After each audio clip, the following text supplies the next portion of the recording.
It's been 6 years since Daniel and Lisa left. Sometimes, it feels like yesterday. Other times, like another lifetime. The house I live in now is smaller. 2 bedrooms, a small garden, and a quiet street where children still run and laugh after school. I always pause when I hear them. Their laughter cuts through me like sunlight through dust, warm, but painful. After the divorce, I moved out of the city. I didn't want to stay anywhere near the house where my baby slept for the last time. The walls held too many memories, Lisa's drawings on the corridor, Daniel's toy car scattered around, the little growth marks we made on the kitchen wall every birthday. Jonas and I didn't talk much after the divorce papers were signed. He came once, silently handed me a photo album, and left. Inside were pictures of the children, birthdays, Christmas mornings, ordinary days. I still open that album sometimes, and the tears come whether I want them to or not. Everyone said time would heal me. But nobody told me that time doesn't heal, it only makes the pain quieter.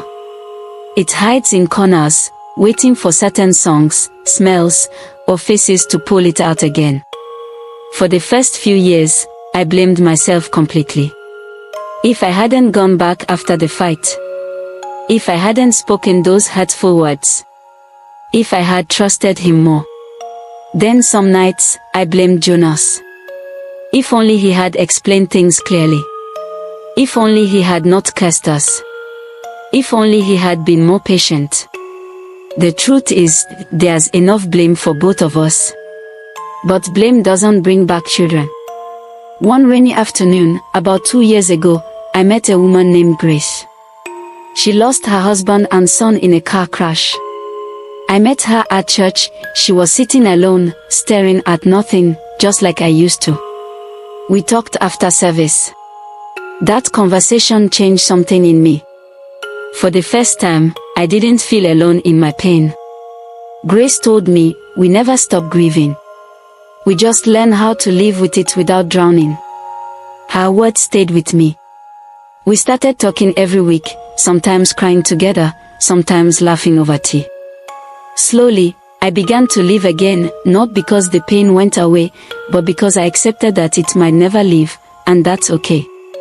Sometimes, I still dream of Lisa and Daniel.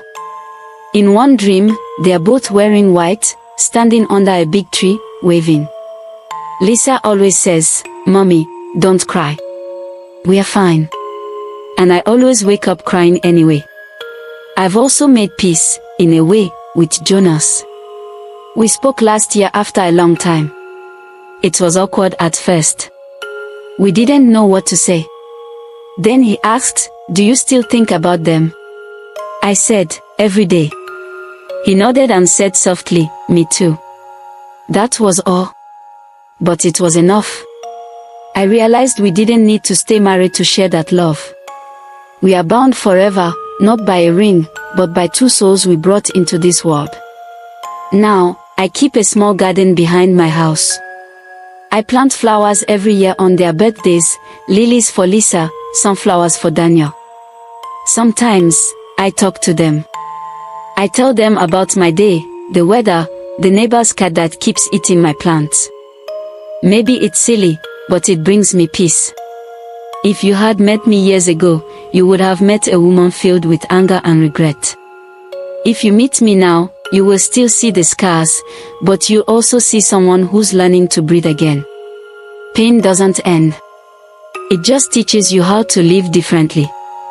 When I look back, I see how small things grew into something that destroyed everything. A little silence, a little pride, a few harsh words. That's all it took. If only we had listened to each other. If only we had paused before speaking. Now, all I can do is tell others. Talk. Don't assume. Don't curse. Don't walk away too fast. Because some mistakes don't just break hearts, they break lives. I still visit the cemetery every year on the same day, 7 days apart. 2 graves. 2 names.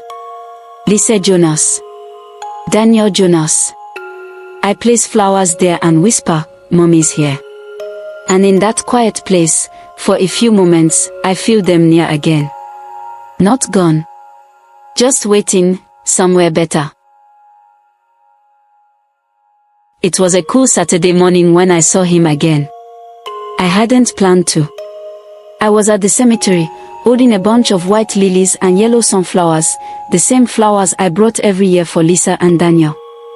I was kneeling by the graves, brushing off the dry leaves, when I heard footsteps behind me.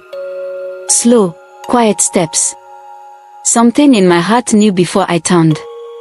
"Jonas," I whispered. He looked older.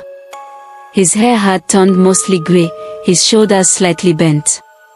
But it was his eyes that caught me, tired, soft, and still carrying the same weight I saw the last time we spoke. He smiled weakly. "Hi, Miriam." For a few seconds, neither of us said anything. The wind blew gently through the trees, and the sound of dry leaves filled the silence. Then he knelt beside me. He placed his own flowers, 2 small white roses, on each grave. "You still come every year," he said quietly. "I never stopped," I replied. He nodded slowly. "Me neither. Just, not always on this day." We sat there in silence, side by side, like 2 people who had once known how to breathe together. After a while, he said, "Do you ever forgive yourself?" I looked at him, not sure how to answer. "Some days I think I have," I said softly. "Then something reminds me, a smell, a child's voice, and it all comes back." He nodded, his eyes glistening. "Same here. I used to hate myself for what I said. I still do sometimes. But I think they forgave us long ago." We both looked at the graves again. The names carved in stone. The little angels engraved beside them. "They are together," I said. "That's what I tell myself. They are not alone." Jonas smiled faintly. "They never were." We stayed there for nearly an hour. Talking, remembering, crying a little. It wasn't like old times, and it wasn't new either.